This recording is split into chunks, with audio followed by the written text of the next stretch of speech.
En une seule nuit, plus de 1000 rebelles ont été anéantis sans avertissement ni compassion par des tirs aériens. Avec 3 drones et le soutien de troupes au sol, le tunnel d'Arbinda a été transformé en un champ de bataille silencieux et rempli de fumée. Comment le Burkina Faso, qui était auparavant considéré comme faible, a-t-il réussi à survivre à la pire embuscade de l'histoire du Sahel? Soumettons-le à une enquête.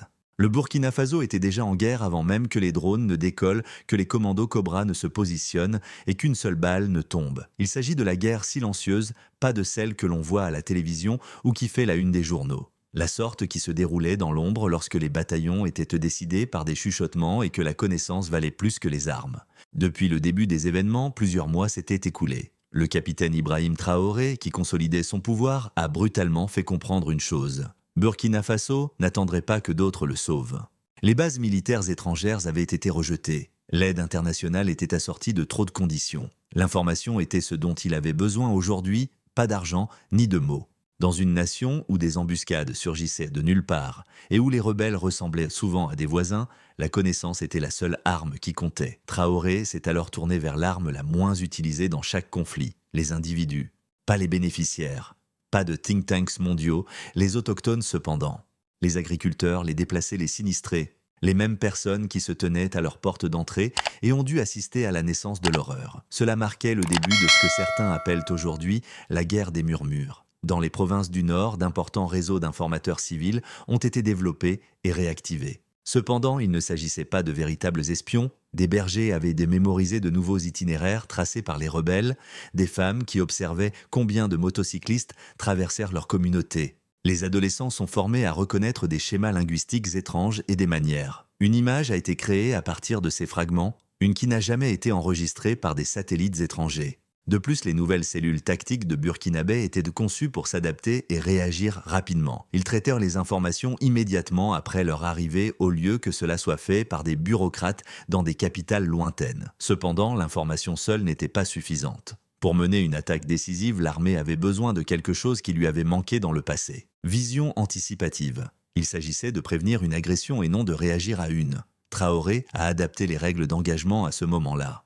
Il a créé une structure de commandement conjointe qui n'avait jamais été utilisée dans aucune administration précédente. Au lieu de travailler isolément, les données des informateurs locaux ont été combinées avec la reconnaissance moderne par drone. En temps réel, des stratèges militaires de haut rang ont coopéré avec des volontaires civils appelés volontaires VDP pour la protection de la patrie. Dans la confrontation moderne, cette connexion a produit quelque chose d'inhabituel. Un réseau intelligent et décentralisé géré par des humains. Et ce réseau a commencé à signaler une menace croissante. Des modèles sont apparus pendant des semaines. Ils transportaient des combattants et des fournitures silencieusement et au ralenti à travers le corridor d'Arbinda, ce qui augmentait la taille d'un convoi terroriste. L'escouade de tueurs n'était pas seule. Une machine militaire mobile se préparait pour un grand événement. Cependant, ils dégageaient un trop grand degré de confiance en eux. Ils pensaient qu'ils étaient invisibles. Burkina Faso n'avait-il finalement pas identifié de manière cohérente de tels mouvements auparavant? Cette fois-ci, c'était différent. Ils n'étaient là pas conscients qu'ils étaient déjà observés depuis les hauteurs par de petits drones dont certains avaient à peine la taille des oiseaux. Certaines, à l'ombre du soleil, restaient pendant des heures et capturaient chaque mouvement du convoi. Pour contrôler les points d'embuscade, d'autres ont pris les devants. Les ingénieurs burkinabés ont amélioré ces drones avec une précision visuelle et une portée accrue, non pas avec des entrepreneurs occidentaux, mais grâce à une expertise locale et à une collaboration avec de nouveaux partenaires en dehors de la sphère occidentale conventionnelle. Il y a eu une formation de tireurs d'élite dans de nouvelles zones stratégiques de neutralisation au sol. Les milices du VDP ont créé des refuges secrets près des goulets d'étranglement naturels. Des équipes d'hélicoptères ont effectué des manœuvres nocturnes. Le plus important était que toutes les unités impliquées aient reçu un message uniforme. « Tu n'as encore rien fait ». La patience était l'aspect le plus mortel du plan. Le convoi a été surveillé, documenté et analysé pendant une période de presque 2 mois. Frapper lorsque les dégâts étaient irréparables était important, pas seulement frapper. Lorsque le convoi a passé la dernière section du corridor d'Arbinda, le champ de bataille était déjà préparé. Aucun combattant n'avait le moindre soupçon. Aucun analyste étranger ne l'avait prévu. Pour les forces burkinabées, ce n'était cependant pas brusque. L'information était la poudre à canon et Traoré n'attendait que d'allumer la mèche après une longue et silencieuse préparation. Dans le chapitre suivant, il sera décrit comment la mèche a été allumée avec précision, comment les drones dansaient avec le feu et comment les soldats au sol sont descendus comme le tonnerre de tous les côtés. Allons-y. La caravane marchait lorsqu'elle atteignit le piège directement dans l'histoire, au lieu de simplement voyager. Le corridor d'Arbenda s'étendait devant eux, un chemin qu'ils avaient emprunté sans aucune difficulté auparavant. Le schéma est devenu familier, accumulé, transféré et dépouillé. Les centaines de rebelles, entassés dans des camions, des motos et des véhicules techniques, pensèrent que ce n'était qu'une autre phase d'une opération en cours. Cependant, ils n'étaient pas conscients qu'ils ne traversaient plus le Burkina Faso. Ils entrèrent dans une zone de mort calibrée. Sous eux ne se trouvait pas un paysage aléatoire. Il avait été cartographié jusqu'à l'arbuste. Pour garantir un éclairage optimal, chaque courbe rangée d'arbres et chaque centimètre de la route ont été mesurés. Il était encore plus important que tous les chemins d'évasion potentiels soient déjà bloqués avant l'arrivée du convoi. Le premier coup était silencieux. Une arme guidée tirée depuis un drone et planant haut dans le ciel comme un vautour en attente a transpercé le véhicule de tête. Un pick-up blindé chargé d'armes lourdes. Cet impact était chirurgicalement précis. Il ne s'agissait pas seulement de provoquer une explosion. Cela a séparé la tête du serpent du corps. Le reste du convoi a été surpris et tombé dans la panique, a freiné et a reculé. Mais le chaos était le but. Lorsque le deuxième drone a largué une charge dessus en moins de 30 secondes, le retrait du véhicule de ravitaillement a été stoppé. Il n'y a pas eu de frappe aérienne. La destruction était un ballet soigneusement chorégraphié. 3 drones changèrent de position et d'altitude, apparaissant et disparaissant de la vue. Ils se sont regroupés non seulement pour bombarder, les rebelles ont été poussés dans cette direction par des unités Cobra qui s'étaient déjà positionnées au point de passage. Il fallut un certain temps avant que les troupes au sol n'ouvrent le feu. Ils attendaient et regardaient tandis que l'émerveillement laissait place au désespoir. Le signal est alors apparu. Pas de trompette, pas de nouvelles à la radio. Seul le 3e drone éteignit ses lumières et resta silencieusement au-dessus du centre du convoi. Le moment était venu. Des tireurs d'élite tirèrent des balles précises depuis les rangées d'arbres et tuaient tout d'abord les opérateurs radio, les éclaireurs et les commandants. Les photos n'étaient pas laissées au hasard. Après des semaines d'observation, chaque cible avait été pratiquée et leur visage était gravé dans la mémoire. Lorsque la direction du convoi s'est effondrée, une attaque terrestre généralisée a éclaté. Alors que les unités de commando Cobra avançaient depuis le nord, les soldats du BIR formaient une pince cruelle en avançant depuis l'est. Alors que des hélicoptères d'une base voisine approchaient, en tirant avec des mitrailleuses des fusées éclairantes, illuminèrent le ciel. Il s'agissait de domination psychologique, pas seulement de tuer. Chaque éclair de lumière, chaque mouvement et chaque bruit devaient viser à perturber le rythme des insurgés et leur donner l'impression d'être poursuivis. Cependant, il y avait un autre aspect qui distinguait cette embuscade des autres dans le Sahel. Les volontaires pour la défense de la patrie. Il ne s'agissait pas de guerriers de métier. Ils étaient propriétaires de magasins agriculteurs et anciens mécaniciens qui ont été formés et déployés plus rapidement. Même les forces d'élite à leur côté étaient impressionnées par leur sauvagerie et leur précision au combat cette nuit-là. Leur colère n'était pas sans raison, l'insurrection avait conduit à la perte de leur foyer et de leurs proches. Ils n'étaient plus considérés comme des acteurs de soutien dans la nouvelle philosophie de Traoré. Ils formaient la ligne de front.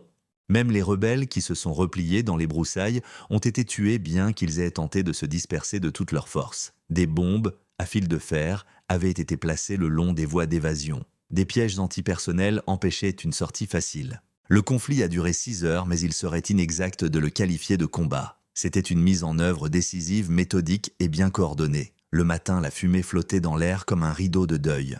Plus de 1000 militants ont été tués. Beaucoup d'entre eux ont été capturés vivants et seront utilisés à l'avenir comme source d'information. Des dizaines d'autres se traînaient dans le sable ensanglanté. Au Burkina Faso, aucun village n'a été touché. Toutes les victimes étaient des coupables. La destruction elle-même n'était cependant peut-être pas l'image la plus impressionnante. C'était le résultat. Les soldats n'étaient là pas contents. Il n'y a eu qu'un retrait calme et ordonné, sans acclamation ni pillage. Des drones survolaient à nouveau la zone cette fois pour confirmer et non pour attaquer. Lorsque le silence radio prit fin et que le mot de code signifiant le succès de la mission fut envoyé, la nouvelle de la victoire commença à se répandre. Par des gens, pas par des communiqués de presse officiels. Bouche à oreille, appels téléphoniques et contenus vidéo sur les réseaux sociaux. La nation a appris l'embuscade davantage les uns des autres que par les généraux. Cela impliquait plus que de simples aspects militaires et hatte un culturel aspect. Récemment, quelque chose de vieux et d'endommagé avait été enterré dans ce couloir. Qu'est-ce qui l'a remplacé? Quelles ressources ont aidé le Burkina Faso à obtenir cet avantage? Et comment les drones, souvent considérés comme des jouets pour les pays riches, sont-ils devenus l'arme la plus meurtrière du pays? Vérifions. Si vous souhaitez voir d'autres vidéos sur la culture, l'histoire, la civilisation et l'identité noire, n'oubliez pas de liker, de partager et de vous abonner à notre chaîne. Eh bien, continuons. Après que la poussière se soit déposée et que le dernier coup de couloir d'Arbinda se soit éteint, il est devenu évident que le véritable cerveau derrière l'opération n'était pas seulement sur le terrain. Le véritable tournant s'était produit dans le ciel. Les 3 drones qui ont mené les attaques étaient des outils d'une nouvelle ère et pas seulement des machines. Elles ne sont pas non plus apparues par magie. Le capitaine Ibrahim Traoré avait remarqué quelque chose que la plupart des généraux de la région avaient ignoré depuis longtemps avant cette nuit-là. La manière de mener la guerre a changé. Au Burkina Faso, les adversaires ne se déplaçaient pas en colonne ni ne se regroupaient dans des chars. Avec une rapidité étonnante, ils s'adaptaient, se fondaient dans le paysage et guettaient juste sous les yeux. Pour les combattre, il faut non seulement du courage, mais aussi un regard inébranlable. Traoré a effectué un investissement discret et modeste dans le domaine que les rebelles craignaient, mais qu'ils ne pouvaient pas contrôler: l'ambiance. Le programme de drones du Burkina Faso s'est développé dans l'ombre, contrairement aux achats ostentatoires qui ont été exhibés. Il ne s'agissait pas d'importations excédentaires des dépôts occidentaux. Il ne s'agissait pas de cadeaux de la part des alliés de l'OTAN. Non, ce programme contenait des empreintes digitales dans une autre direction. Des alliances qui fournissaient des technologies avec une précision nettement supérieure et des exigences moindres, mais qui pourraient être désapprouvées par l'Occident. Traoré a acquis, en plus des drones, d'autres choses. Il a élaboré une théorie. Il a embauché de jeunes ingénieurs et les a mis au défi. Beaucoup d'entre eux avaient terminé leur formation à l'étranger, tandis que d'autres s'étaient formés eux-mêmes à travers des forums et des réseaux secrets. Transformer ces appareils en le nouveau système nerveux militaire du pays. Sans intermédiaire, sans bureaucratie, uniquement des résultats. Le résultat: une flotte de drones spécialement conçue pour le conflit au Burkina Faso et non pour celui d'autres pays. Certains étaient des éclaireurs à haute altitude dotés d'imagerie thermique dont la tâche était de cartographier les mouvements humains sur un terrain difficile en restant en vol pendant des heures. D'autres étaient des attaquants rapides, malveillants et agiles qui se concentrèrent sur une cible comme une flèche et pouvaient l'éliminer en 8 secondes. La plus brillante des additions était cependant l'unité de mini-drones. De petits appareils qui peuvent planer près des camps et glisser sous les cimes des arbres pour transmettre des données en temps réel au poste de commandement à l'arrière. L'entraînement est venu ensuite. Pour des équipes de terrain complètes, pas uniquement pour les pilotes. Ils ont appris aux troupes au sol à penser comme des pilotes de drones. Utiliser des retours aériens pour la coordination des mouvements. Lors de l'entraînement des troupes, on leur a appris à ne pas se battre jusqu'à ce qu'ils reçoivent des signaux visuels d'en haut. Les casques étaient équipés de dispositifs de visée laser. Aux combattants du VDP qui étaient auparavant tactiquement isolés et mal équipés des interfaces de drones simplifiées ont également été fournies pour les aider à identifier, marquer et suivre les ennemis pendant leur patrouille. Le champ de bataille était soudainement connecté. La puissance de feu ne comptait plus. Cela était lié à la conscience. Les rebelles ont rencontré ce qui semblait être des embuscades psychologiques. Des heures après leur installation, les camps ont été attaqués. Les convois ont été interceptés avant même que leurs éclaireurs n'émettent que des avertissements. Les insurgés ont eu une conversation radio confuse. Ils parlaient d'ennemis surnaturels, de combattants invisibles et de déloyauté. Cependant, il ne s'agissait pas de magie. Cela comprenait la programmation, l'arithmétique et la décision de permettre aux drones de se développer au-delà des simples outils. Ils ont formé une communauté. La métamorphose s'est produite si rapidement qu'elle est devenue encore plus étonnante. L'armée du Burkina Faso a adopté en quelques mois après l'ordre de Traoré concernant les drones ce que les experts appellent la coordination de 4e génération. Il s'agit d'un terme militaire désignant l'intégration transparente en temps réel de l'air du sol et du renseignement, une tâche qui représente un défi même pour de nombreux États plus riches. Après qu'une nation enclavée d'Afrique de l'Ouest auparavant moquée pour son impuissance a mené des frappes de drones coordonnées et des opérations au sol, des insurgés aguerris ont lutté pour leur survie. Les conséquences de cette avancée technologique s'étendaient bien au-delà du champ de bataille. Cela a changé la perception du leadership au Burkina Faso.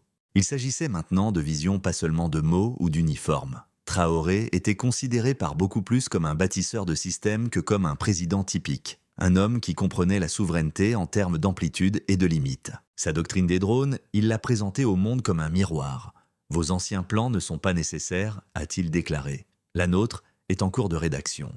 Alors que le monde voyait les images de drones devenir virales et s'émerveillait de la précision mortelle au Burkina Faso, une question demeurait plus pressante que jamais. Pour son peuple, les rebelles et les puissances étrangères qui continuèrent de planer comme des vautours au-dessus du Sahel, quel message Traoré voulait-il transmettre? Les triomphateurs sont dans l'euphorie. Cela donne de l'élan au pays, crée une bonne ambiance et fait taire les critiques.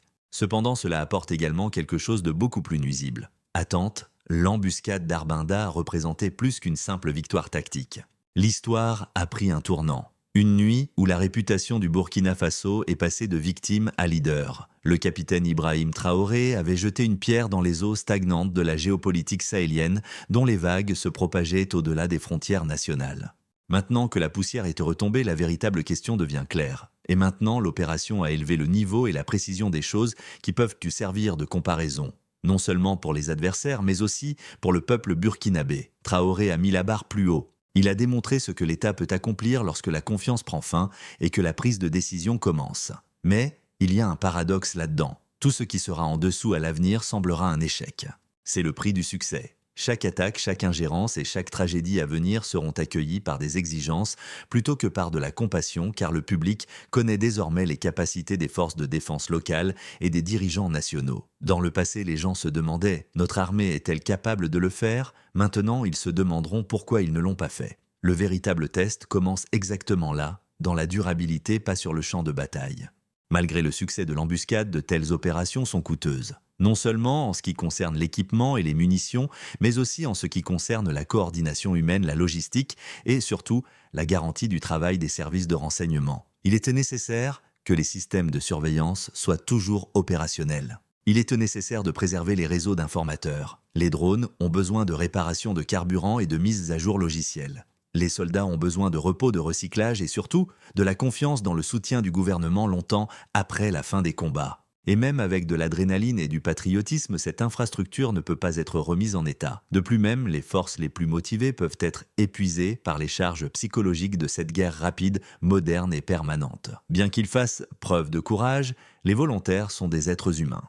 Dès que la fatigue s'installe ou que la communication diminue, l'avantage disparaît. En revanche, l'ennemi est dynamique. Même après des affrontements sanglants, les groupes militants continuent d'exister.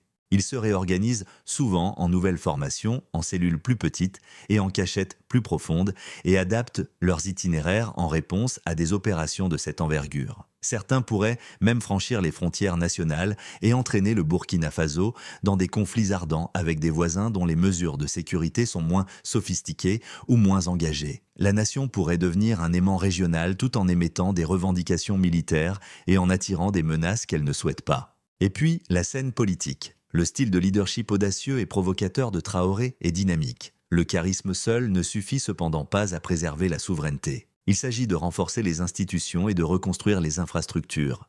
Mais surtout, ceux qui ont célébré la victoire doivent commencer à vivre la paix. S'il manque de la stabilité, la sécurité devient un paradoxe. Sans travail, sans eau potable, sans école ou sans justice, une population ne peut pas être protégée. Traoré connaît ça. Il a déjà commencé à expérimenter avec des initiatives de développement dirigées par l'armée. Les soldats assument des tâches telles que la construction de routes, la culture des champs et même le soutien à la réouverture des marchés locaux. Cependant, il s'agit d'un chemin ardu et compliqué de la défense d'urgence à la gouvernance à long terme, parsemé de nombreuses mines politiques et littérales. Le guet-apens a contribué à rendre la position extérieure du Burkina Faso plus difficile. Le monde a certes regardé attentivement, mais tous ceux qui l'ont vu n'étaient pas d'accord. Les puissances internationales qui le méprisaient autrefois le regardent maintenant avec un mélange d'intérêt et de scepticisme.